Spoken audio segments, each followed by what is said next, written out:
Hello and welcome back to the last episode in this talk series sponsored by Earth's Edge on the Outsider podcast.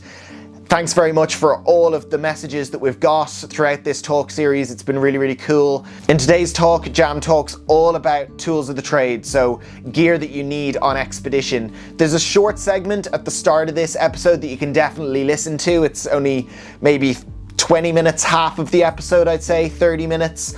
You could definitely just listen to Jam talk about this, but then for the second half, it's very show and tell, so I'd highly recommend watching the second half of this episode. But without further ado, let's dive into it.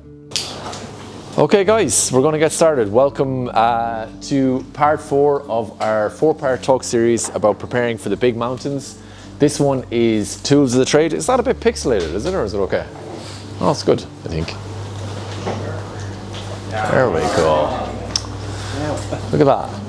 Okay, and yeah, awesome. So just big thanks for the Great Outdoors for hosting us this evening. And just to let you know, if you do want to pick up any gear, this evening is 15% discount in store. So just to tell you a little bit about myself, my name is James McManus. I also go by Jam, and I'm a mountain guide, mountaineer, and I'm the founder of Earth's Edge. For those of you who don't know Earth's Edge, we're Ireland's leading expedition company. We've been running trips for 18 years. We've taken nearly like 10,000 people like you guys on high altitude treks and mountaineering expeditions throughout the world. And that's taught me a lot about all aspects of preparing for these kind of trips, including equipment, which has informed a lot of my thinking here this evening. And then myself personally, over the last 4 years, I've made 4 attempts on 8,000 meter peaks without supplementary oxygen, all unsuccessful, unfortunately. But again, the mission there is always trying to go as light as possible. Okay, so that's really informed my thinking around equipment. And if you're doing harder trips with us, that's very relevant to you. And yeah, so the purpose of these talk series is to kind of get you guys confident, feeling like you're set to like give your best performance on one of a high altitude expedition. Okay, so from an equipment perspective, that you feel solid, that you have everything you need, and you don't have too much stuff, because having too much stuff is a bit of a nightmare as well. And equipment, guys, it's a very personal thing in how you pack and how much stuff you bring. It's very different person to person, but it is vitally important if you're going into a high altitude environment where you're going to get extremes of cold, wind, snow. Heat is a massive one that people don't think about. They presume it's going to be cold all the time. You have to have the right equipment that's going to protect your body from the elements. If you don't have it, best case scenario, you're not going to be able to finish your trip, or worst case scenario, it can lead to like frostbite in your fingers and your toes, your face, and those fingers and toes are super important. We all like having them. Okay, so just before we kind of get into what we're going to be discussing tonight, a little bit of a recap. So the first evening we talked about training intensity, strength training, how you should structure your training, and the benefits of having a coach. And then the second evening we went on and we talked about nutrition, how you should fuel your training and your expedition, the importance of sleep, rest, recovery, and stress, how much that impacts your training, and how you stay physically resilient on expedition. And then last week we moved on to mindset, how you kind of train your mindset pre-expedition, how you use that mindset on your trip, and then how you reset it, how you manage to come down after a big expedition, how you re-engage and go back to being a normal human after being this rock star adventure. Okay, and then really last week as well we talked about knowing yourself as an athlete or a trekker or whatever you want to call yourself, how you make sure if you're super intense you don't overtrain and you stay consistent, or if you're undermotivated, how you find consistency in your training so you're setting yourself up to have that really good performance on expedition. Okay, so tonight I'm going to talk for about half an hour about equipment, and then I'm going to show you guys all the equipment I would take on expeditions. So first of all, we're going to debate the weight of equipment versus cost. Obviously, the lighter a piece of equipment is, generally the more expensive it is. How you should test your equipment properly. People make these mistakes all the time with buying new gear. I've made it myself loads of times. Kind of explaining how you should think about whether you should rent equipment or buy equipment. different approaches to packing and different styles and on how much equipment you should bring. And then I'm going to show you what I would take on the likes of Kilimanjaro and Aconcagua. So a mountain just under 6,000 meters and then one just under 7,000. Okay, to give you guys an idea of what I would put in the pack. And then we're going to have a Q&A in the end. And I'm sure you guys are going to have a ton of questions about equipment. Hopefully I'll be able to answer it, you know. And as previous evenings, guys, if you have any questions or moving through the material, just give me a shout and we'll stop. So guys, with equipment, like everything else in life, you get what you pay for, okay? And what I would say to you, like when you're in a reputable outdoor store like Great Outdoors, the quality of stuff is pretty good. Now there are other retailers who will tell you that they have like a 4-season or a winter sleeping bag, and while there is legislation there to regulate about improper advertising, if something feels really light and they're telling you it's a 4-season or a -20 bag, if it feels super light, it probably isn't. Okay, there's no one really policing that. So if you're getting a really good deal on a pair of like boots that, for example, the manufacturer is going to bring out a new boot next season and they're selling these ones off cheap at the end of the season, then that's a great deal, well done. But if it's something like, you know, are really, really cheap and you're not familiar with the brand, it probably is not going to do the job for you. Good gear lasts longer. Okay, so if you're thinking you want to think about the amount of time you're going to use each piece of gear, or from an environmental perspective, like if you're going to have quality gear, like quality sleeping bags and down jackets will last a lifetime if you store and wash them properly. Okay, so just taking one example of the sleeping bag. I'll show you these two bags later on, but both of these sleeping bags perform, the sleeping experience on them is going to be broadly the same. Okay. But one is a synthetic bag, the Snug Pack one, and it's nearly double the weight of the Rab down one, okay? They both are giving you around the same temperature rating, but one is over double the cost of the other, okay? So basically, if you're going on a trip like Kilimanjaro where you don't need to carry the bag yourself, and the cheaper one makes sense, okay? It also, the down one will pack down much smaller as well. All right, but if you think in the future you're going to be on an expedition like Aconcagua or another place where you're going to have to carry it yourself, it makes sense that you would buy the lighter bag. That extra kilo there is going to make a huge difference. When you tot up all your pieces of gear, getting the lighter one makes much more sense. So it really depends on what your plans are. Cost of cutting corners on equipment. Okay, so I had a client on Aconcagua about 5 years ago, and he had a very light sleeping bag that he was insistent was a -20 bag, and I tried to convince him that it wasn't before we left Mendoza. It's the last place where you can rent gear, and he went on the mountain on the trek into base camp, which is at 4,000 meters. There was no problem. But when we went up higher in the camp, so camp 1 is 5,000, 2 is 5.5, and camp 3 is 6,000, he didn't sleep in any of those camps, okay? So he felt like he was tough enough to be able to withstand the cold, because he was a tough guy. And the problem with that is that you can't actually sleep, or if you do sleep, the cold will wake you up every half hour. So he didn't rest at all, didn't sleep, and by the time we got to high camp, he wasn't even strong enough to attempt the summit. So think about it like you might save yourself a couple of £100, but it's a little bit of a false economy if you book and pay for the trip to go back and climb it a second time, okay? Another thing, guys, when you're thinking about your equipment, if you're looking at a pair of mitts or something that's going to protect your hands, like, I know it's very expensive to buy all the gear, but like your hands are super important. So if you're saving like 150 quid for a cheaper pair of gloves and you get frostbite, it's really not worth it, okay? So the quality of good equipment is really, really important. And if you've been on 4 or 5 trips or you felt like you didn't need your down mitts, that means that you haven't been out in bad weather yet, okay? So you really have to have the right stuff.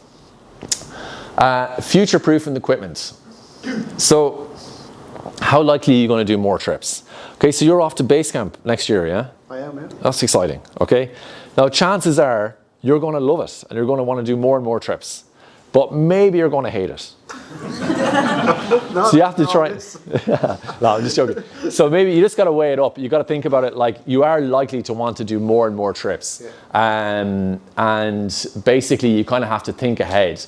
And the most simple way of doing it is to request gear lists of harder trips. So, or trips where you're going to more high altitude. So, for example, if you're going to base camp, it's very similar to Kilimanjaro. You could request the Aconcagua kit list off us now, and then basically buy equipment that's suitable for Aconcagua and take it on Kilimanjaro. Okay. One quick question. Yeah. So I know we're only starting, but weight limits. You're talking about weights, sleeping bags, and all that. Yeah. So what are the weight limits if you to fly on your planes to get to Everest Base? We're going to get to that. Okay. But generally, like weight allowance on an international flight is 23 kilos, and then on treks, most of our treks, it's 15 kilos. Yeah, Okay. So there's no point in bringing the 23. No, the weight, our weight allowance of like maximum 15. That's not a target for you guys to hit. That's what I'm saying. Yeah. The less, the better. Yeah. Testing equipment, guys. You need to test your equipment before every expedition. So I got a pair of 8,000 meter peaks to climb Denali in 2017, and used them, and they were perfect. Okay. And the next time I went to use them was on Everest in 2022. And I hadn't put the boots on until I was going from base camp through the Khumbu Icefall and up to Camp 1. Put the boots on and they were too tight. They were like hurting my feet. So I was like, Jesus, how are my feet growing? So what I figured out was, in the pandemic, I've been doing tons of trail running, way more than I normally have. And what can happen is the arch in your foot can flatten a little bit. So my foot got a half a size bigger.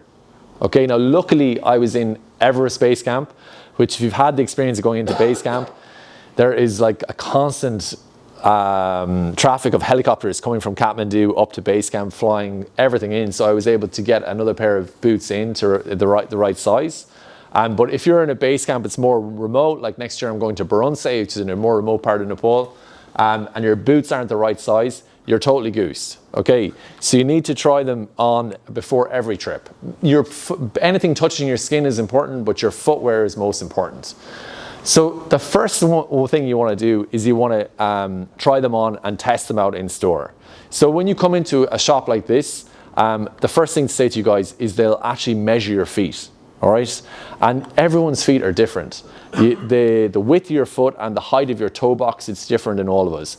And that really dictates the type of boots that they will recommend for you to buy. So once you're given a pair of boots, you walk around the shop as much as you can, and you put them back in the box, you bought them, take them home and wear them for at least a couple of hours at home, okay? And at that point, you can come back in to have them adjusted. So these 7,000 meter boots, they can adjust these a little bit once you've bought them. If they're not perfectly fitting, if they're a little bit loose, or they can change the size for you. You can bring them back in, okay? And then that's kind of your point of no return, because after that, you're testing them outside, okay? And once you get them covered in mud, shock horror, they're not taking them back, okay? But what they can do for you guys, especially if you buy in store, what's kind of common is that once you start taking these outside and going up steep ground, you can get a little bit of heel lift in these. And when you bring them back in here, they can put in the spacers and inserts in them to stop that happening, okay? But just to say to you guys, if you're putting on a boot and you're getting any kind of rubbing or heat on your foot, then they're not right. You need to bring them back, okay? So once you've gone through that, then you're testing them outside. And yeah, just to say, like, with footwear, with everything, but especially with footwear, like, definitely buy them in a shop, you know, and go through the testing process. I was in here recently with Ian, a friend of mine, just works in the shop, he's down the back there, and I was in a rush. I needed a pair of Hoka trail shoes. The other ones I had were blown out, basically. So got the shoes, out the door on my bike, straight up to Dublin Mountains, shoes on, off I go flying up the hill. And it was only when I was coming back down, I was like, oh, these feel a little bit tight, okay? So I'd ordered in a rush, I'd taken the narrow shoe and I needed a wide Hoka for my feet, but they were already caked in mud, so I was a bit embarrassed to tell the lads I got it wrong, so I just gave him to my dad as a gift and he was happy. So there you go. So yeah, take your time with it. Like, very important to test equipment. So renting versus buying your own equipment. Like, the big thing I would say is when you own your own equipment, you have massive peace of mind with it that it's not going to fail, okay? It's one less thing to worry about on expedition. So there's a huge amount of that. So just given that boot, again, we're talking about that same boot there. This boot is perfect for kind of over 6,000 meters up to kind of 7,000 meters. Over 7.5, you'd be going up to an 8,000 meter boot. But this basically retails at €839. If you're traveling with us, you get a 15% discount. It's going to cost you €713. So maybe you've done like Killy, Base Camp, and you want to do harder stuff, and you decide, okay, I'm going to do Island Peak, Aconcagua, and Barunse. Barunse is another 7,000 meter peak. So you buy the boot for Island Peak, costs you €713. And then maybe you finish these trips and you decide, okay, I'm going to go sit on the beach now for the rest of my time. And you can sell it again for 300 quid. It'll cost you 413. Or you can rent it and it might cost you around 240, 250 quid total. Okay, so it's up to you guys. The big thing to think about is it's difficult to test a rental boot. Okay, so thinking about a trip, let's say like Aconcagua, you order the rental boots in advance, but you travel like a 24-hour journey there. You get off the flight around lunchtime, you're into the rental shop in the afternoon, and then you have to make sure that they fit you properly. Because the next time you put them on again, you're going to be a half day's drive plus 3 days of trekking away from the rental shop. So there's no change in them. So I would say like that it is a risk, but the vast majority of people that I see renting boots, they don't have a problem. So it is really up to you what way you want to go about that. Just to say, guys, the Great Outdoors have just launched a rental service that you can find in the footer of their website, and they're renting down jackets, sleeping bags, down mitts, and then they have a kind of a cluster of climbing equipment, which is like a helmet, ice axe, ascender, descender, and crampons. Okay, if you want to rent stuff. And then the other thing to say to you guys is vintage. Now you can find some good secondhand stuff. So again, for environmentally, like, great to buy secondhand gear. And then reach out to your friends and community. Like, if you know people who are into hiking, they might have gear they no longer need. Like for us, and even the guys that run the store, like, the reason they've started the rental business is they genuinely hate selling stuff to people that they use once and then it sits in their attic. Okay, so yeah, definitely try and do that. Okay, so when we write equipment lists, guys, they're written with extremes in mind. So we're thinking like that you're going to have the worst possible weather, from a heat, cold, like snow, rain, you name it. That's what we're thinking. And I've already kind of stressed this point, but don't cut corners with equipment. The weight allowance is not a target. No, I'm just joking. I'm messing. But like, yeah, so what I would say to you is, like, if we say to you, you can bring a maximum of 15 kilos, you generally like 10 to 12 is enough. Okay, and if your duffel bag is like really full and you have to wrestle it every morning in your tent to try and get everything into it, it's an absolute pain in the ass. So don't bring too much stuff. You can also check on your expedition if hand washing is possible, if you're prepared to wash your own stuff. So for example, on Kilimanjaro, we have to carry the water actually quite some distance to give you guys drinking water and a little bit of water for hand washing. So it's not possible to actually hand wash clothes. But somewhere like on Base Camp in Aconcagua, or pretty much all the tea houses in Nepal, there's running water where you could hand wash like socks and jocks in your base there if you wanted to. Okay, so it means you could carry less. So what about drying? Is that an issue? Drying, generally it is if the weather is bad. If you're in, let's say, somewhere you're going to base camp, so you could wash stuff on your rest days, let's say in Namche Bazaar, or also when you're in Fariche. If it's good weather, you can just hang it up outside. Or if you've got socks and stuff, you can just hang it off the back of your back. Because I'm sure the rooms are so cold, it's not going to dry in the rooms. So definitely not. It's not even worth washing in that case. No, you can wash during, like, it'll dry during the day in the sun. Yeah. If it's sunny. It should be sunny, yeah. Okay, so There's fires in most of the tea houses, in fairness. Oh yes. Yeah, that's true. You can hang it up inside over the. Everybody'd love that. Oh, I haven't seen. Yeah, it's fabulous. Yeah. It's pretty common, yeah.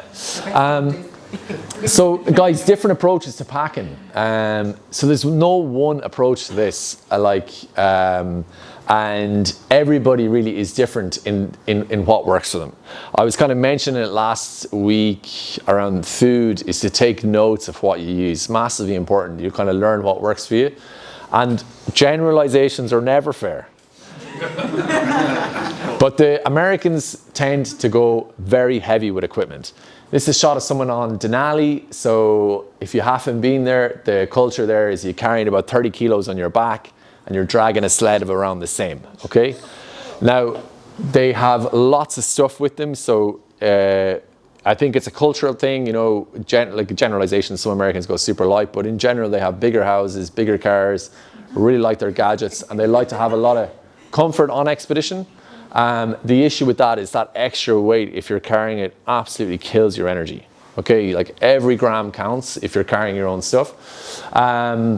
But then Europeans, for us, this part of the world, going light is a badge of honor. You know what I mean? One pair of boxers for 6 months, like people are like, yes.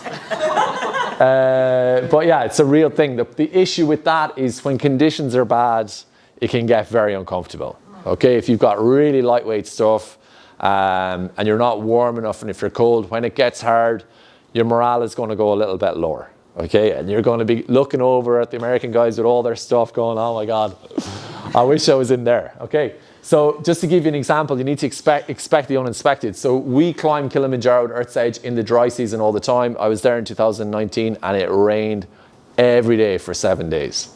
Some days it started off sunny and then it would rain monsoon for a full hour and soak everything to the skin, okay? So you just have to be expecting the unexpected. And then another story, this shot here is the tent I was using on Dhaulagiri. It's the 7th highest mountain in the world. This is Camp 2, and that's Annapurna in the background. And this tent here is a single skin tent. So most of the tents you use, they have a double skin. But this one is just a single skin, so it's very, very light. So it's 1.3 kilos as opposed to a proper mountain tent is about 4.5 kilos. So between shearing, my climbing partner, and I, we were saving 3 kilos, which with the high camp is over 7,000 meters, is a huge amount. It was 1.5 kilos less. But we got stuck out on this thing in really, really bad weather, okay? And the point is that basically we had to get out of the tent to dig it out all the time, and it kept collapsing on us all night long. So we didn't sleep a wink. So at that moment, it would have been nice to have a better tent. So again, talking about other types of cultures, the Sherpa, they tend to go super heavy. Okay, I've seen Sherpa doing, let's say, a 1 or 2 night rotation on the mountain, and they'll pull out like 1 kilo of sugar or 1 kilo of porridge. And the thing with them is they're superhuman as a generalization. So they could put 30 kilos on their back and go uphill, and you'd be carrying nothing and they're still faster than you. So they don't mind about the weight, okay? So there's just different approaches to it. Talking about your snacks. So guys, on a trek, on Kili, on any mountain, as a general rule, we take a break every hour, okay? So you want to have a snack for each hour. So if you're doing a 6-hour trek, you want to bring 5 snacks so you can eat every hour, all right? What I would say to you is, like, as we discussed on the second night, if you go into a calorie deficit at altitude, like if you're not eating enough food, your body does different things that it does in sea level, and if it doesn't have enough food, it'll break down your muscle. So what you want to be doing is trying to eat constantly on the trip. So, you know, if you're trying to figure out basically from at your first trip, how many snacks to bring, just count up the hours in your trip, and that's a pretty simple way of doing it. Make notes on what you do and don't eat, and what equipment you do and don't eat, use. And because as I was touching on before, you'll get 3 weeks back off your trip, your normal life will have restarted again, and you won't even remember what happened on the trip, okay? Or what you used. So that's very, very important. So wrapping up, guys, manage your ego when you're packing, okay? Especially for people who like to go super light, you can get caught out. Like, you need to be very, very careful. The impacts of being cold, obviously, like, you know, we've all heard stories or like, you know, of different mountains where people are getting frostbite or more serious stuff, but if you're cold, you can't rest and sleep properly. And that is going to be really sap your energy. Expect the unexpected. This is my good friend and climbing Sherpa, or climbing partner, sorry. He's a Sherpa, his name is Shearing. He's a very funny guy. This spring, we were going between Camp 2 and Camp 3 in Makalu. Started off in really poor conditions, so we headed up there. But after a couple of hours, the sun came out and started absolutely zapping us, and he didn't have the right, he didn't have any other sun protection, so he fashioned this buff. But if you can see him here, like here, his face is completely swollen and his lips absolutely destroyed from the sun. Okay, so you need to be thinking all the time that the weather can change, and it can change for the better or for the worse, and it can really impact you quite a lot. Luxury items. So I do see people bringing iPads and laptops on expedition so they can watch movies at night. I think it's a little bit over the top. I think you're missing out on what's great about a multi-day trip is like chatting with other people and meeting local people and stuff like that. So you're kind of, if you have something like that, like it's a lot of stimulation, so you're always going to go to it rather than having good quality conversations. A Kindle is a really, really good, it's an electronic book if you don't know what it is. The battery is amazing, and it's just a really good thing to have. It's super light. So when it comes to packing, guys, you want to go for the Goldilocks approach. Does anybody not know who Goldilocks is? Okay, cool. Yeah, so you want to get it just right. Not too much, not too little. Yeah. And just to say, guys, if you're coming on a trip with us, we'll do a full rundown on equipment on the training weekend, okay, which happened out in Wicklow, yeah. So we'll show you that there. So, right, any questions on that? Just on the technology you spoke of there. Yeah. Two things I was considering is a camera. Yeah. And then a power bank. Power bank, yeah. So are they... When you say a camera, you mean an SLR camera or? Or just like a very good digital camera. Yeah. Is that worth it, or just take your phone and just use that? Yeah, so I used to... for there, or should you... Yeah, to be honest... get there and go, geez, I'd love a really nice shot of that. I think your phone is doing a lot of that now, you know? Okay. In my opinion. I used to carry an SLR, but my phone is doing the job, and then I carry... I use an Insta360, it's like a GoPro as well. Okay. Yeah. The power bank then, it depends... you probably, depending if you're for a long trip, you should bring a power bank. Yeah, for sure. But it's not too much of a luxury, is what I mean, for the weight. Basically. No. Yeah, I'll show you my power bank. It's less than 300 grams. So okay, yeah. cool. Any questions on that, guys? Yeah, do so much footwear. Yeah. According to that, I've used 1,000-mile socks there for a lot of just normal hikes, and and been really great. Have you ever tried it? Did it work at altitude or? Yeah, I'm sure. I've never actually used them, but I'm sure your feet will perform pretty much the same at altitude as they do at sea level or at lower elevations. You can get a little bit of swelling, but the main difference is that it's a colder environment, so you'd have to wear a thicker sock at certain times. But definitely they'll be fantastic at lower elevations for sure. They'll do the job. Or I don't know if they have a thicker model that will keep you a bit warmer, but if you have a sock that's working for you, definitely try and use the same one again for sure at altitude. Yeah. Okay, wicked. So guys, what we're going to do is I'm going to show you different bits of gear now. And yeah, you should be able to see it fine from there. So here we're talking about footwear. People have different thinking on gear and equipment, and there is no exact kind of one right or wrong way of doing it. But for something like Kilimanjaro, I would recommend something like this. Okay, so it's a hiking boot, and for me, it's got a lot of flexibility. So on longer days, your foot's going to be a lot more comfortable. Okay, the guys are making a really good point to me. If you're new to hiking, okay, or it's your first big trip, something like this with a bit more support could be better. So there is this misconception, or maybe it's something that like I've only my personal experience, that the support from a boot comes from how high the boot goes up your ankle, you could say. But actually it's the rigidity of the sole. Okay, so this one is loads of support, it doesn't move at all. Okay, this one is something in the middle, and then to exaggerate the point, like no support. Okay, so but for me, I liked something like this. Okay, because The problem with something a bit more, not the problem, the trade-off for the extra support is the soles of your feet are going to get a bit more tired quickly on with something like this. So on Killy, something like that, and then when you finish walking each day, you want to put on some type of runner or a trainer. Okay, you can use a down boot like this as well. It's fine. All right, and then on Aconcagua, this would be your high mountain boot. Okay, I actually use Scarpa. Thank you. These don't fit my feet. I've got weird feet. But something similar like this for the high mountain, and then like this to walk into base camp. Okay, just a trekking shoe, and then I wear that. I have that to wear. I carry these on the mountain. Okay, to put on when I take these off. All right. Now, if I wasn't working on Aconcagua, I might be tempted to bring something like this. But I have to go walk around and collect snow and stuff like that. So I want something with a bit more support. Okay, does that make sense? Yeah. And then you see different types of down boots. These ones are good for something like Denali, where you're going to be on snow all the time. Whereas in Aconcagua, you're going to have to walk on rock and stuff like that. You want something with a sole on it. And then this guy you need for river crossings on Aconcagua. And some other trips, we'll put it on the gear list if you need it. Okay, so that's footwear. And then socks.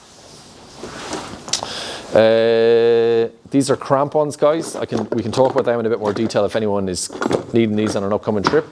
But basically, socks-wise, if I was going to do Killy, I'd bring, for the mountain, I'd bring 3 light socks, and then I kind of bring a midweight one for the summit day.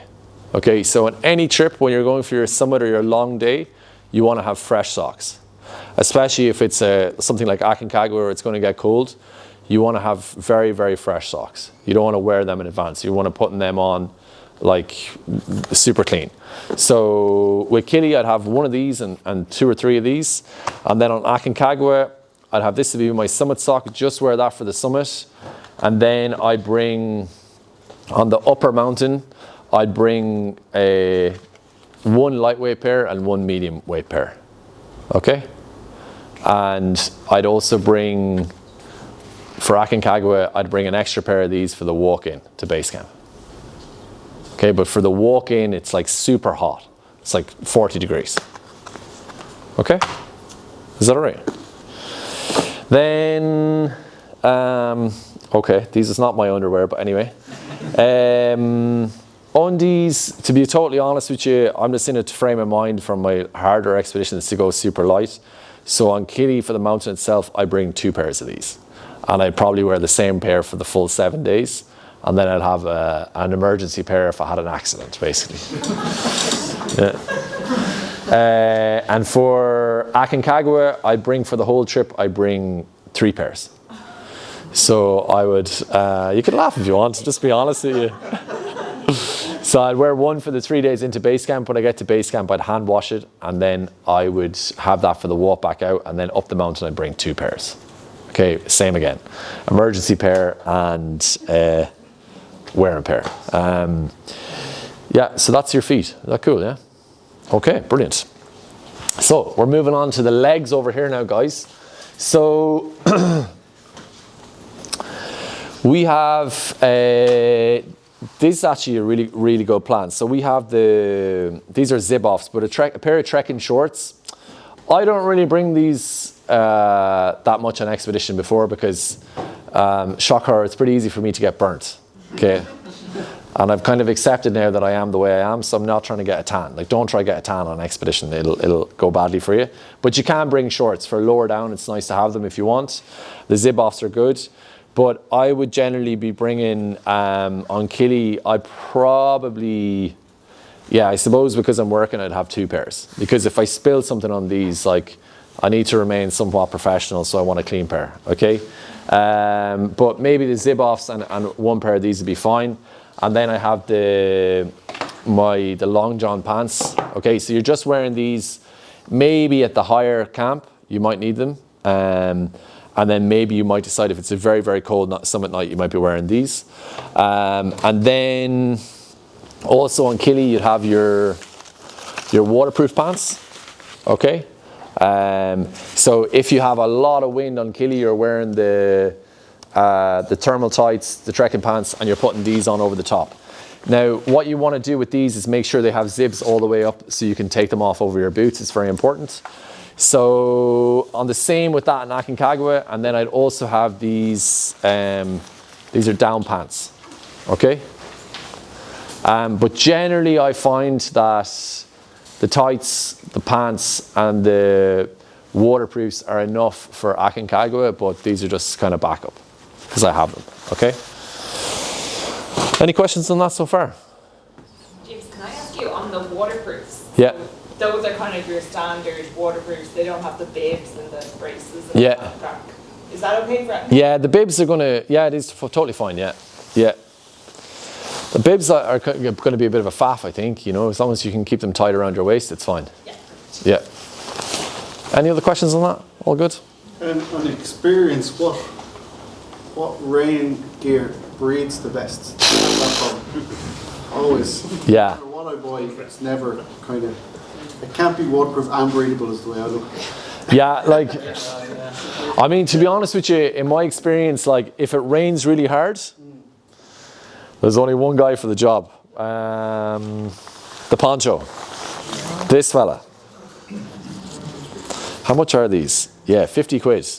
The thing is that the jackets are awesome. The gear is amazing. Like Mountain Equipment, I've got one of these jackets. They're amazing. But there is a point. I'm sure the lads will be able to tell you technically the material. But if it's raining really, really heavy, it will fail eventually.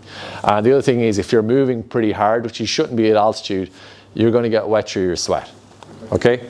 But a poncho, you definitely want one of these for Nepal, for sure, because it won't. You can stand under the shower in one of these things and you'll be fine.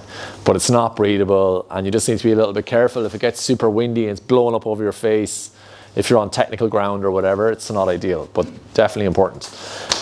So looking at the equipment, guys, so on something like Killy, I would actually bring maybe one kind of short sleeve t-shirt, okay? And then I really like these. These are awesome.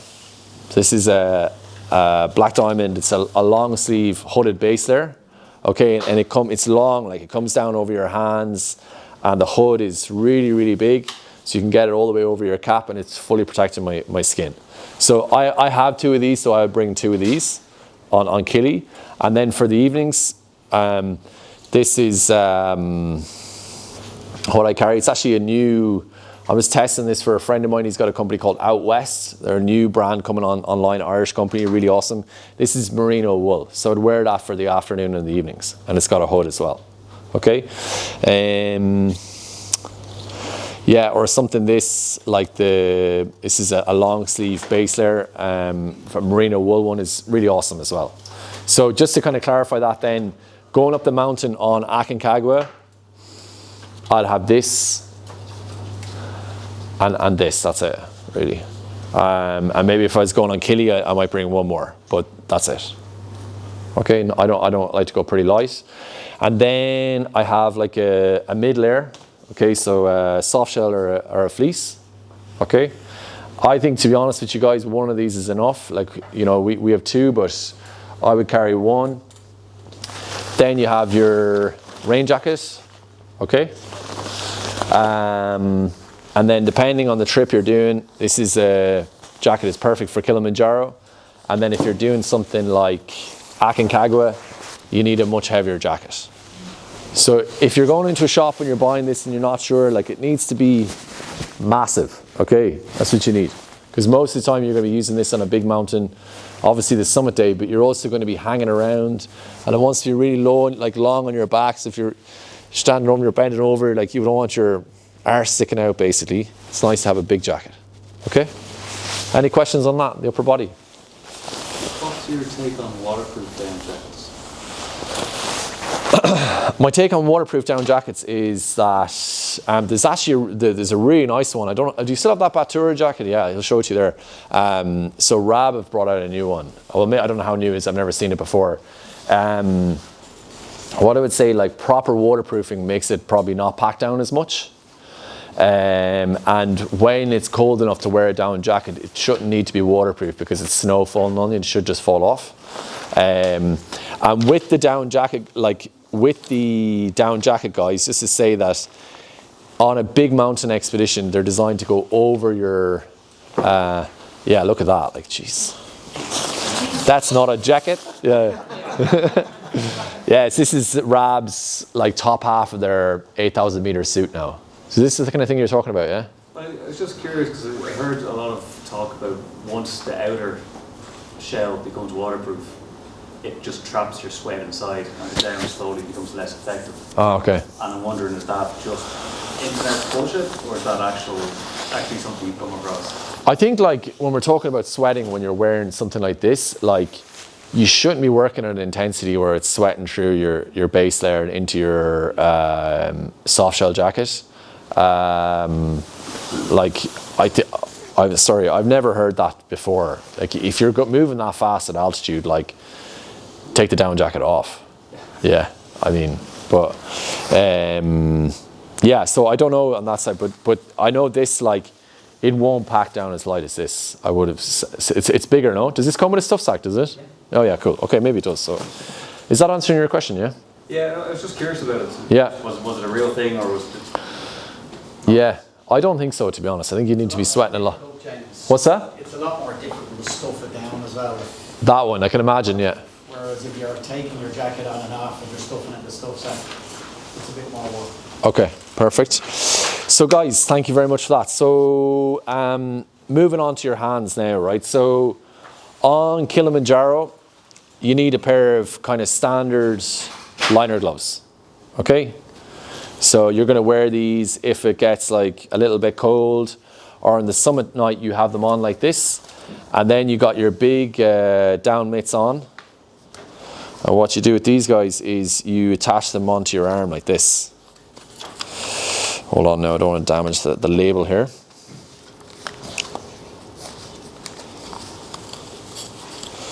So get them on there like that. And that would be outside your jacket, and then you're putting your hand in here in the mitt. Okay, so if you need to do anything, you can just pull this off and you're not going to lose it. This is a big problem we see on the mountains, that people don't have these connected onto themselves. They lose a mitt and they're goose. Like, I would say 50% of the time I've been on Kilimanjaro, you'll get away without these. But 50% of the time, you definitely need them. And a ski glove will not do the trick when the weather is bad. So the big advantage of a mitt over a ski glove is that your fingers, there's no, like in a glove, your fingers the air is running between your fingers, they get much colder. So this is much better. So that's kind of what you're taking on Kili. And then for Aconcagua, you'd bring these with the liners, and then you also need a mountaineering glove. You need something in the middle, okay? And that's basically for when it's not quite cold enough for these, you would put these on. And these are much better if you need to do any work with them, you know, if you're pitching a tent and stuff like that. And the other thing you could consider for something like Aconcagua is if you are going to be walking in the sun a lot, you need a kind of a lightweight liner glove, okay, to protect you from the sun. All right, guys, the other thing I should say on all of this gear is, like, if you feel the cold a lot, you need to get really good gear. So the guys actually stock an 8,000 meter mitt as well in here. And if you're feeling the cold a lot in your hands, then you need to level up with that. So that's your hands. You need category 3 sunglasses and ski goggles. Sorry, sunglasses for Kili, and then for Aconcagua you need ski goggles and sunglasses. Okay, if you get very high wind and snow, you're going to need these. Okay, I would really recommend you get polarized glasses as well. They're super nice. And then for Kili, you have your buff and your warm hat, and then you can wear I'll have to adjust this to show you. You can wear a sun hat, okay, which is a good idea, or you can wear something like this, and then to protect yourself from the sun, you wear the buff like this. Okay, I'll show you.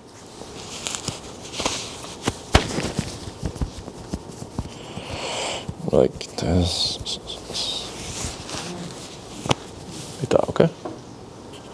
And you need to wear the buff over your airway when it gets cold. So pretty much when you get to from Lukla or from Namche Bazaar on your trek, you should be protecting your airway all the time. And so that's a better combination than a sun hat then? I prefer that, yeah.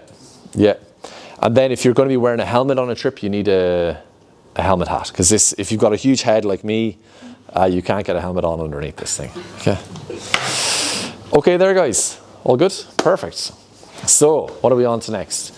So bags, sleeping bags. So these are the two sleeping bags I chatted to you about on the slideshow. Okay, so this is the 2.2 kilo one. This one is less than 1.5. Then on Kilimanjaro, we provide you a thermarest on our trips. You can check if you're not booking with us what they provide you. But on something like Aconcagua, you want one of these Neo Air thermarests. Okay? And you also need a solid foam cell mat to go underneath that as well. Because if this fails, you want to have this underneath you. Okay? But these are a really amazing piece of kit. You stay so much more warmer with these. They have different ones. They have like an X-Therm. This one is warmer than, it's better for protecting you from the cold. I think with a good sleeping bag, like I use one of these because it's lighter. It's about, I don't know, maybe 50 or 100 grams lighter than that one. But that's basically your sleeping stuff.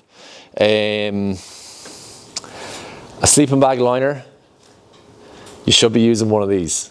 Okay, I honestly don't use one. I have to tell you, you're not surprised after my underpants story, but these can add an extra season onto the sleeping bag, and they also keep your bag really, really clean. Okay, they are a good idea, but they're extra weight. All right. Dry bags, guys. So these duffel bags. Okay, so this is a 90 litre pack, a 90 litre duffel that you'd use on Kili.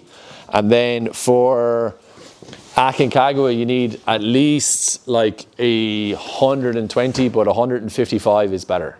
Okay, just for all the equipment you're going to need. These, I think these are advertised as waterproof. I'm not too sure, but they're definitely not. Yeah, if you're, whoever is carrying it, like, or if it's raining, often these are being carried by a support team, by a team of Sherpa, or porters, or a mule team, or horses.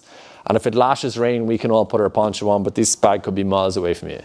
So you need dry bags in that as well. Okay, if you're on a really, really tight budget, of course, you can use bin liners and stuff, but the dry bags are definitely worth it.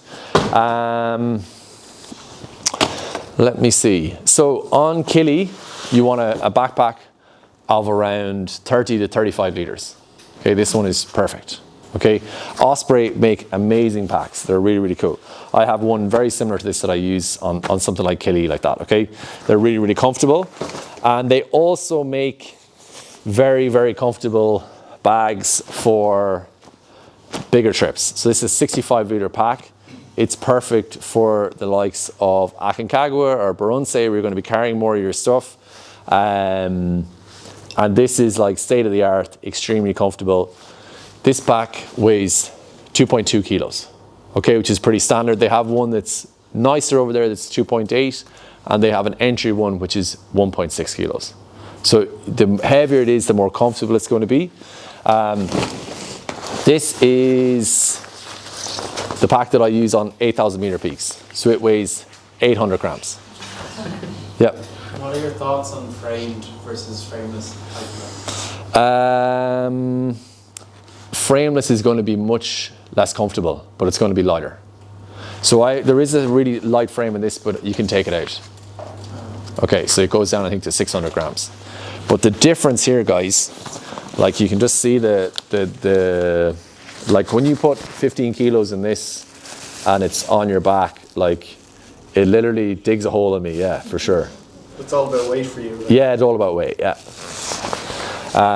So you got to kind of strike that balance, but yeah, I think if you're smart with your packing, like 65 litres should be plenty, okay? And you can strap stuff onto it as well if you're stuck. All right, cool. Sorry, Yeah. my day pack, that'd be my day pack if I'm heading on? Just Yeah. on area. Yeah, that looks, how big is it? Big enough for it now. yeah. 18. Yeah. I'm only carrying water and food. So you're going to base camp, so you're carrying 2 litres of water at most. So at the start of each day, like, this is something very, like, great point on water. Like, when you're on your first trek, you'll see the literature. We're telling people, like, drink as much as you possibly can. Drink. It's very important. But when you gain a bit of experience, you can ask and inquire, if you're disciplined enough, but where the water sources are on the trek and if the water is clean or not. So for example, if I'm going up between like on a very, very hard climb, I'm not putting 2 litres of water in my pack because it's too heavy. So I'll carry a litre, and when I get there, I'll boil snow. So you can be a bit more tactical with it. Okay? So sorry, just say you need to carry 2 litres of water. You need your rain gear, soft shell jacket, your camera. Stuff can kind of start adding up. So if you put 8 kilos in that bag there, it's going to be much less comfortable than if you put it in this. Yeah. So what I suggest is once you have everything that you need, see how you're fixed. Yeah, and then you can go from there and see what it feels like. Yeah. Cool. Any questions on that guys? We're moving on? Okay. So, or do you have questions? I kind of moved on. Yeah. When you're talking about glasses or goggles and stuff, do you know what people would do? Like I have like really glasses who wear glasses. Yeah. Do for stuff like that. Like would they get prescription goggles and stuff? I think you can, yeah. Sorry, I'm a little bit ignorant on that because I have good eyesight myself. Over the glasses goggles. Over the glasses goggles. Yeah, cool. There you go. Yeah. And you don't use contact lenses. Yeah. Just to say, anyone using contact lenses, you need to get the ones that you change every day rather than the leave-in ones. Okay, so is that all right? Is that cool? Yeah. Right. So walking poles, guys. You definitely need these. 100%. All of our trips, you get into a habit of using walking poles. What they do is, obviously, this part of the world, we know them for saving your legs on the way down. They take all the pressure off it. But at altitude, they set you into a really steady rhythm. And a pole like this that can collapse is lighter. That's what I use this one for. And the reason these are quite short, let me explain this to you. So these ones are lighter. And there's one disadvantage of having a 3-piece pole that I find on high altitude trips is that you can't use the pole at a short height. So when you're carrying, it may not be that relevant to you guys, when you're carrying a very, very heavy pack, sometimes it's nice to have to keep the pole really short. So when you're stepping up with this foot, you can drive your tricep and shoulder and everything through the pole. Okay? But with the poles, definitely essential for sure you have those. In no particular order, you need water bottles. Generally, you need to be able to carry 2.5 litres of water on your trip. You can use a bladder on our low altitude trips like base camp or Kilimanjaro. Just know that it'll fail and it will not work on high altitude trips. So with that in mind, you need an insulator as well. And generally speaking, the big down jackets, you'll put 1 bottle in there, okay? And that wouldn't go in an insulator. Your body will keep that warm enough. So you need 1 insulator for the bottle in your back. Okay? And then if you're bringing another half, maybe a sock will do the job to keep that warm. Okay? All right, this one, I use one of these as a pee bottle. Okay? You don't really need a pee bottle on Kilimanjaro or Everest Base Camp, but for something like Aconcagua, Buronce, or a bigger trip, you want to be able to pee inside the tent. Okay? So for the ladies, you got a shiwi. It's important for you guys. Hand warmers. These are essential for me on a big mountain trip if you feel I get cold hands. So on something like Aconcagua, I would bring 4 or 5 pairs of these. Okay, so what I would do is I'd have kind of 2 for if it got cold between like Camp 1 and Camp 2 or Camp 2 and 3 or whatever. And then I'd have 2 pairs for the summit day. I put one inside my liner glove. You're not supposed to do that. And then I put one inside the mitt as well. And then I'd have a third pair in my pocket, just if a client got cold hands, I'd give it to them. Okay. I'm skipping stuff here now. Sorry. So I'll go down that way with that. If you're on Aconcagua or another 7,000 meter peak, you need a cup and a bowl and a spork. It's a spoon and a fork. Okay. Climbing harness, guys. So this is, these are harnesses. This is a mountaineering harness. This is a climbing one. So this one is designed for if you're rock climbing and you take a fall. This one is pretty thin for that kind of thing. This is more designed for glacial travel and stuff where you need to be connected to a rope, but you're not going to take a massive fall on it. The advantage of this is much, much lighter. Okay? So these can be rented in country in some cases, but if you're going on the type of trips that we run, or something like Denali or an 8,000 meter peak, this is the one to go for. Okay, this is the Kindle I was talking about, very light, and then you have the power bank. Okay, and then this is the kind of standard head torch that would be suitable for all of our trips. It has a rechargeable battery in it, and then it also can take AAA batteries. So you have a kind of backup for it. And then what I would use on my 8,000 meter peaks is these. It's a 40 gram head torch. It's very, very light. I just have 2 of them. But you wouldn't want to be doing a search and rescue operation on these. So when I'm working with clients, I'll have a more powerful torch. Okay? Any questions on that? In most of your cases, when you're using those lights, are they just like bathroom runs in the evening or stuff like that? Is that what you're watching? Yeah, exactly. Or on a summit night. Okay. Yeah. So the day after you go to Everest Base Camp, you're going to go up this 5,500 meter peak called Calapatar. Yeah. You'll be leaving in the middle of the night. So you'll be walking for 2 or 3 hours, heading up for a summit. But for me, I know I have the 2 of these on charge, and I have this to recharge them. Okay. And this is, it's 300 grams and it's 2,000 milliamps. So you have about 8 charges, maybe a bit more of a phone than that. Okay? And the technology on the battery packs is getting better all the time. Any questions on that? Jeez, we're flying it. How conscientious are you of keeping those batteries warm on your way up to summit? Do you keep them on your person? Yeah. Your spare one? Yeah, so anything electronic the Kindle's actually really good, but my phone, which is on airplane mode, you close all the apps, turn off automatic downloads on that as well. Actually, that can be a killer if you do get internet. But these would all be on my person basically, or in the bottom of the sleeping bag at night time. Yeah, these 3. So I have these, my GPS device, phone, and something else I have. Oh, my Insta360. They're kind of all in a little bag at the bottom of my sleeping bag. And the less gadgets you have, guys, the less stuff you have. If you have all the stuff to keep you safe and warm, but after that, the less you have, the better. Okay, right.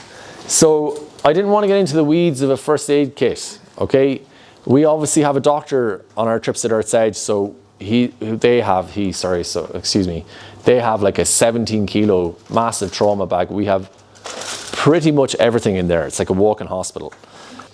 Basically, once I go on the upper mountain or on Keely, I would have in here, I'll show you what I have here actually. I've got some moisturizer from Lidl. And then I have a stick sun cream, which is super handy if you don't want to take your gloves off and get your sun cream on. You can just sort of paint it onto your face.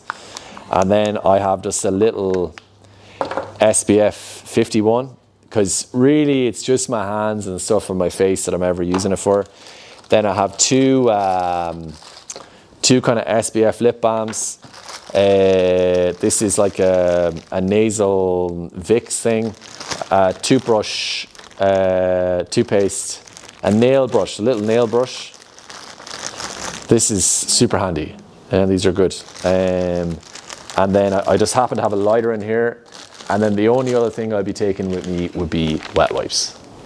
And I wouldn't, again, if I'm carrying it, I'd carry like 3 wet wipes a day is enough. Try and bring them down as light as you can. But so I just wouldn't say to you like, and then in here I have other stuff like dental floss. Jeez, you wouldn't know what you'd see in here. But anyway, shampoo, deodorant, that's it. But you don't need that up the mountain. I don't bring my makeup or anything like that with me. Pack towel is really important. Insect repellent, depending on where you're going, for sure, it's a good one. These are good. Little small towel, yeah. What is this one? Hand warmer, for sure, we talked about that. And then the hand sanitizer, that is key. Okay, really, really, really important. And when you're on your trip, like, what I would get in the habit if you're in a team, like, is if you see someone not using their hand sanitizer, just offer them some of yours, you know. It's just a more polite way for them to be a bit cleaner. But I think, is that everything? Where's Ian gone? Yeah, that's it. Is it? Okay, cool. Guys, we did it. Yeah, that's it. That's what you're bringing on an expedition. And trust me, like, just to kind of wrap it up, like, the right gear is key. But it can really save your life, guys, and it can make you comfortable, which honestly makes a huge difference. Like, if you're sleeping on something like this as opposed to just a kind of solid thin mat, you can actually sleep, because when you're on this, what happens is if you've got a shitty mat, when you sleep like this, you get a cold bridge into your shoulder and your hip, and then you're just waking up constantly. So as we talked about, like on the second talk, we were talking about staying healthy, staying resilient on expedition. A huge part of that is sleeping well and being comfortable.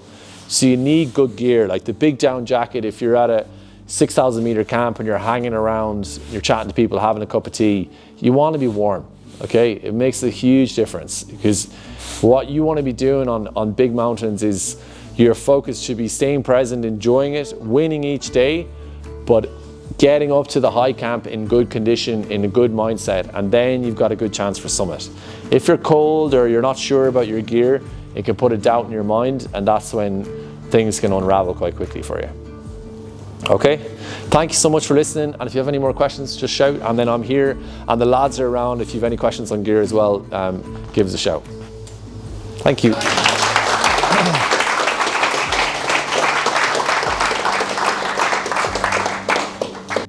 So I hope you enjoyed that talk and you got some information about it. If you have any questions, as we've said, on this instance, perhaps message Great Outdoors as well. They're really the experts when it comes to outdoor gear, or wherever you get your outdoor gear. Pop into your local outdoor store is really the key message from this. You can, especially for stuff where you're traveling halfway across the world to climb a mountain, it's super important that you try the stuff in store. So go in, talk to the experts. But if you do have any questions, send us a message, send Jam a message, send Earth's Edge a message.